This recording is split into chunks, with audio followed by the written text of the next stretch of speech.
someone like her mother, okay, who like maybe they've had good intentions at the start. Maybe you can give them benefit of the doubt if they do like one false copyright strike and they don't understand the copyright system.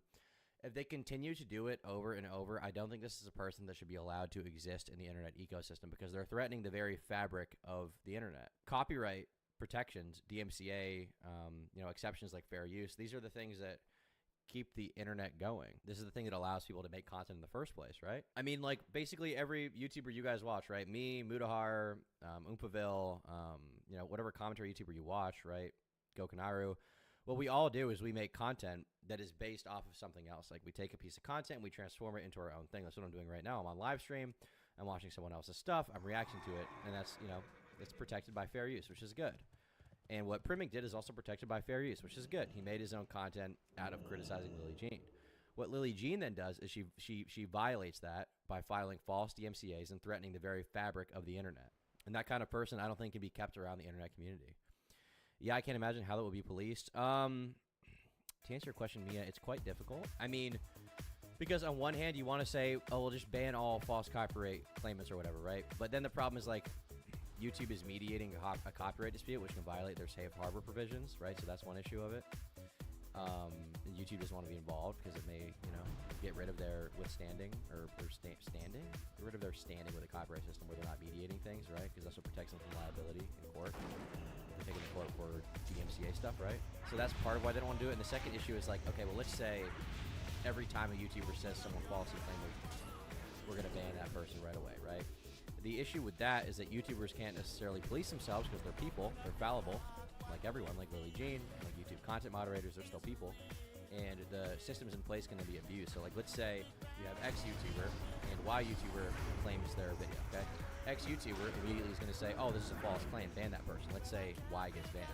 And then it turns out that person actually had a right to claim that content. And if they had gone to court, they would have been completely in the right? Let's say that's the case.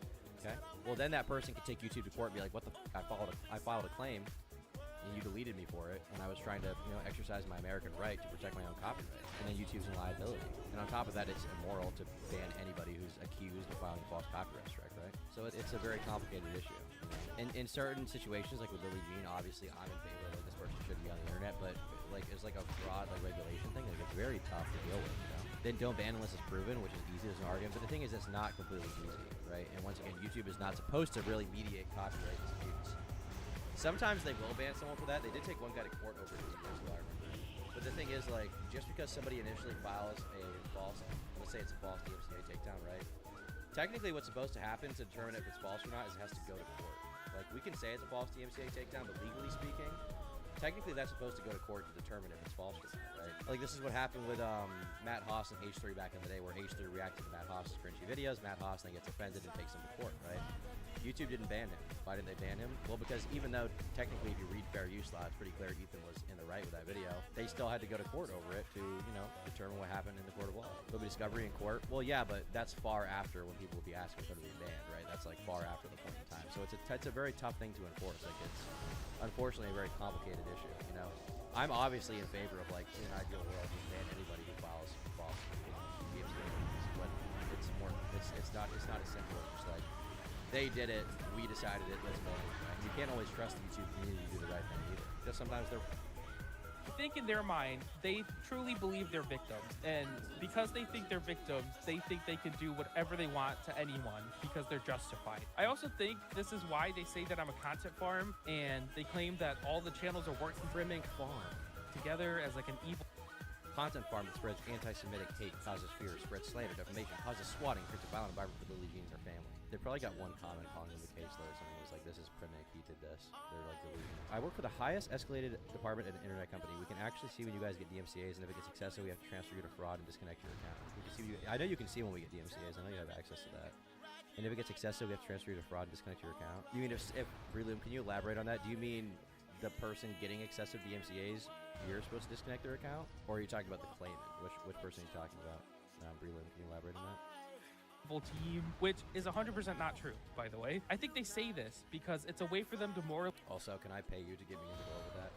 justify going after people that didn't really do much to them. Because, for example, they can I need take to be a part of the internet Illuminati. a random comment from a random person who, I don't know, they posted their address somewhere, like on Reddit or something. They can take that comment, and then in their mind, they can say, this random person is a part of the group with Primic, and they doxed me, so I can now dox Primic and not feel bad about it because I'm the victim here. Even though I have never doxed them or even hinted at doxing them, they have rationalized that they are allowed to do it because I'm a part of the team that's doxing them. They're twisting reality so that they don't feel like bad people. And I'm not a psychologist. I don't know what's going on. But I've analyzed these two gals a lot over the years because I'm like, what makes them tick? And I've come to the conclusion that I think they have one of the most severe cases of narcissism that ever exists.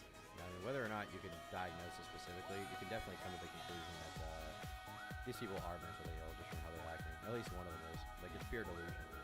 Thinking that as soon as you hear somebody talk about how the entire world is in a conspiracy to get them, right? They're talking about how a bunch of clearly unrelated actors are secretly working together. Like, people who believe, like, Plague Moth had this, right? Plague Moth somehow delusionally believed that me and, what's his name? The creepy pasta guy. What was his name, man? I should know this. I don't know. He believed that me and all these other YouTubers were, like, collaborating to take his channel down and, like, destroy his career. Just because we all talked about him existing, right? And talked about his misdeeds. Even though I gave him... Oh, that creepy reading. Yep, there you go. There you go, Shelby. Thank you. He believed that me and that creepy reading were somehow working together to, like, take him down. When in reality, all I did was had him on my stream to talk about, you know, his experience and debate that creepy reading. In a debate in which he was relatively good, right? But he somehow believed in his mind that we were all friends. Also with this guy named Slime Beast that he doesn't like. He thought we were all working together to take down his career because we hate him or something, which is just like delusional. It's like pure delusion. I don't even know that creepy reading. I couldn't even remember his name just now. I've messaged him a total of like 3 times in my life. I think they were all about Plague Moth stuff, and it wasn't to be like, let's collaborate to take him down. It was